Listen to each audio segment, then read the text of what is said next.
Deport the demons.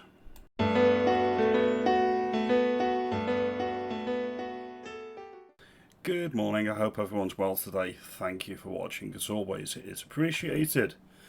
The demons are literally in the country, and they've been imported into the country by our ruling elites, like Keir Starmer and Lord Hermer. Lord Hermer, by the way, has recently come out and said that his lefty human rights lawyers have done more good to the country than our own armed forces. He is a disgrace. He and his ilk, like the Prime Minister, like Emily Thornberry, and all of their buddies on the Sentencing Council, which I'll get to in a minute or two, have destroyed this country. I'm going to get into a few cases. I don't cover this all the time on this channel because, frankly, it happens every day. It's not that I'm desensitized to it, it's the opposite.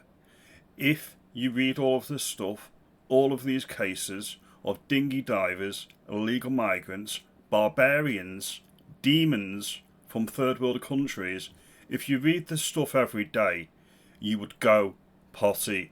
You need to distance yourself from it to a degree, otherwise you would be rioting. It's as simple as that, and I cannot do that, and I cannot advocate for that.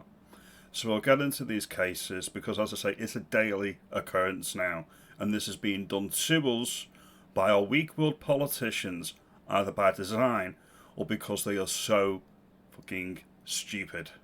So I'm going to get into the first case here. This joker, this demon from Egypt, an illegal migrant seen laughing after being found repeatedly raping a drunk girl on a beach down south in Brighton. He looks like fucking Mouth of Sauron. He's a demon. If it was up to me, he wouldn't be in the country. He would be gone. That's the bare minimum that we can expect. And yet, him and his ilk have been imported into the country. They're put up at my expense, taxpayers' expense, big posh hotels. They're allowed to wander round. I see them all over the place, all over where I am in the north. They just sit outside shopping centres in posh clothes, cadging fags off people, asking for lighters, don't even speak a lick of English, and then they start stalking and following young, impressionable girls, and they perv on women all the time, and I see it with my own eyes, and this is what I'm calling out. Anyway, this demon, this one here, look at it, look at his clothes. We paid for that, we paid for his court, we paid for his legal aid, and yet we can't even deport him. That's the first one. We'll get into a bit more of the detail here. 3 migrants have been found guilty of gang raping a woman on Brighton Beach. Foreign name, foreign name, foreign name, should be deported right away. Completely agree. Now, one of these migrants, I think it's that one, the one who's grinning like a demon, he was actually found guilty in Egypt of murder. He absconded from the country, came over to Britain on a small boat, and now he's done this here. And that's why he's laughing, that's why he's grinning, because he's gaming a broken system. Any system that imports barbarians like this dickhead into my country at my expense, we pay for his rent, we pay for his board. Any system that facilitates or allows this is clearly a system that does not work. Nobody voted for and needs to change. Lockstep, completely. And this is the thing, I'm going to go onto the Sentencing Council now. This is what happens when you give weak-willed, effeminate women carte blanche on our justice system. Alright? This one, an Iranian migrant raped a girl he was at school with 3 months after he arrived here. Mid-March, he was ordered to attend a specialist session on understanding consent, boundaries and victim awareness. No jail. Why is he in my country? Why is he here? This is the racism, the blatant racism that the leftists have in Britain, and they rule our judiciary. The Sentencing Council, they decide their own rules. They are stuffed with lefty lawyers. is not political appointments of the highest lawyers in Britain, and it should be. And it should change left and right, dependent on who's in power. Because if you don't, and they're left to their own devices, they are very, very racist. What they do is, they say if you're from an ethnic minority, if you're from cultures incompatible with the West, so people that shouldn't be here to begin with, they are given kid gloves. They are given, it's not really their fault. They don't know what they're doing. We need to educate them in the ways of the West. So the whole concept of universal person, the universal human rights, completely falls down on its own arse. Because you cannot, on the one hand, say that every person in the world is exactly the same, we all need to be treated lovely, and we all need to sing Kumbaya and hold hands. You can't have that opinion on one hand. But then when you're treating these people from third world backwaters differently to the native population, because they come from cultures that aren't like ours, you cannot have it both ways. This is what the leftists do. They want to have their cake and they want to eat it. Now, they're treated exactly the same as everybody else. That would be the only sane system. Actually, the only sane system would be to close the borders completely. I'm sick of this. It's every single day that the native British person is paying the consequences for weak-willed politicians and their feelings. They want to do. They don't want to say and do particular things. All right, it's not done in polite circles. That's the thing. They want to be invited to Kensington dinner parties. I mean, we need to treat everybody like this. No, those times are gone. And there's a few clips. Okay, we've got one from, I think it's Tom Swarbrick or Swarbrick. He was on LBC recently, and also former Prime Minister's sister. Okay, the Johnson lady. I don't even remember her name. The Johnson lady. We'll call it the Johnson lady. Alright? Okay.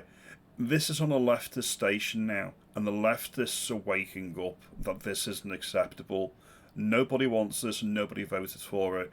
It needs to be completely reviewed, and we need to restore it to some sort of common sense principles. First principles. Always goes back to first principles. I don't agree with this nonsense. I don't think anybody watching my channel agrees with this nonsense. And it's filtering through to the left. So we're going to play these clips now.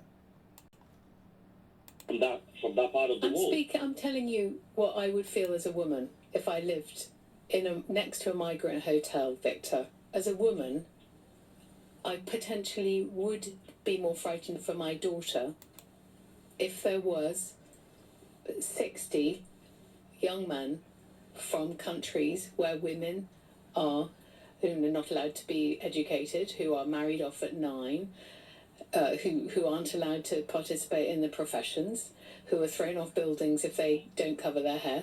If they came from countries that treated women like that, yes, I would be more frightened of them, and I would be more concerned for the safety of women and girls in that community than I would be if these men had come from Sweden. So that's the first one. Now, what's her response? She says she's more concerned if they're from third world shitholes. Alright, that's a start. Then we get on to Tom. He's been on a bit of a journey. So we're going to play Tom's little clip now. This is an excerpt of a larger clip. But this is the part I want to hone in on. She says the Human Rights Act needs to be repealed. He's referring to Liz Truss, former Prime Minister, by the way, when it says she thinks the Human Rights Act should be repealed. It should be, completely. Any piece of legislation or law that causes us to not be able to implement decisions or democratic choices made by our electorate, by our politicians, needs to go. It's as simple as that. Anything that curtails the democratic will of the people and the mandate of our supposed sovereign parliament needs to go. All migration from Afghanistan should be stopped. That's too knee-jerk? No, it's not. Third world shithole, incompatible culture, no one from that country comes. We cannot afford the risk. If the argument is we can't treat everyone the same, we can't tar everybody with the same brush. No, we can. It's simple. One or two bad apples spoil the whole crop. It's as simple as that. It's too big a risk, and it's not one I'm prepared to take. Is that too knee-jerk? You can't and shouldn't judge the whole by the part. So we can't judge every person from Afghanistan on the basis of actions of, in this case, 2 people. But it's not just 2 people, alright? It's a daily basis, and there's a pattern emerging. The Home Office actually hide this data. They don't have it out in the public square, and the reason is because of really poor political choices. And the politicians, the shop window, they don't want to be held accountable for their decisions. It's political cowardice by effeminate women that can't punch their way out of a paper bag. So that's too far for me. But I'm, again, candidly, that thought's crossed my mind too. And I can't. I think the reason why I say I'm not sure that's going to work is it does judge the whole by the part, and that sort of isn't fair. Right. I'll tell you what's not fair. People, British families struggling to put food on their table, their taxes going up, while we have literal rapists from Egypt and Afghan and Somalia and Eritrea, Congo, all the romantic hotspots being put up at my expense in hotels, allowed to roam freely. We give them pocket money, and how do they thank us? By committing atrocious crimes on the native population. That isn't fair, Tom, sweetie, honey. That isn't fair, alright? Get it right. But at a bare minimum, the idea that you would have hundreds of people, and even in the cases where we sort of have a better idea about who they are because they've been through the criminal system, still don't know how old this bloke is, still don't really know how old he is. The idea that you would allow then hundreds and hundreds of people to be housed in areas and they're allowed to wander around and we have no idea who they are. No, cannot happen, cannot be allowed to happen anymore. If this case provokes one response, it has to be that somebody, ideally the police, I don't know, but somebody has to say, I'm afraid, sir, you cannot leave the hotel that you're being housed in until your claim has been processed. Armed guard, military, bare minimum. Not on the mainland Britain. A Scottish island. I have made this argument many times on my channel. Cup of water, piece of bread, Scottish island. They can scuttle off there away from civilization. If we decide to be generous, it should be on our terms. We are not being invaded. We shouldn't allow this to continue. These are just my thoughts. I get a bit het up and a bit irate with things like this. Until we've got alligator Alcatraz in Britain for the dinghy divers, I'm not interested. Break into our country, you're gone. Break into our country, abuse our hospitality, abuse our women, our children, you are gone. And before we get some leftist on the channel saying, oh, we've got all of this indigenous problems, all of our own people do exactly the same thing. Yet they do, and we deal with it. We are importing this problem, and it needs to end immediately. Anyway, these are just my thoughts. Your mileage may vary. Tell me if I'm on the money. You tell me if I'm mistaken. All comments, all opinions are valid. Like, subscribe, do all that great stuff. I will see you in the next video. Have a good day.